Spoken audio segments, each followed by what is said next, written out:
Hey everyone, welcome back. In this quick tutorial, I'll show you how to see a saved Wi-Fi password on your Android device. Sometimes you might need your Wi-Fi password to connect another device or share it with a friend. Let's go step by step. First, go to your phone settings and select Wi-Fi or network and internet depending on your device. Now, tap on the Wi-Fi network you're currently connected to. On some phones, you'll see a gear or arrow icon next to the Wi-Fi name. Depending on your phone model, you may see the password right away under network details. If not, don't worry. There's another way. If your phone doesn't display the password, tap the Wi-Fi name itself. This usually brings up a QR code that others can scan to connect.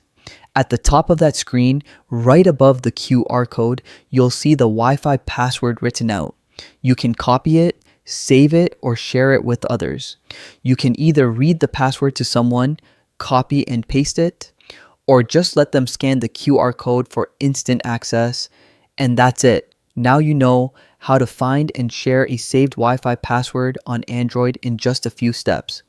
If this video helped you, hit like and subscribe for more Android tips, or check out our next tutorial for more quick tech tricks.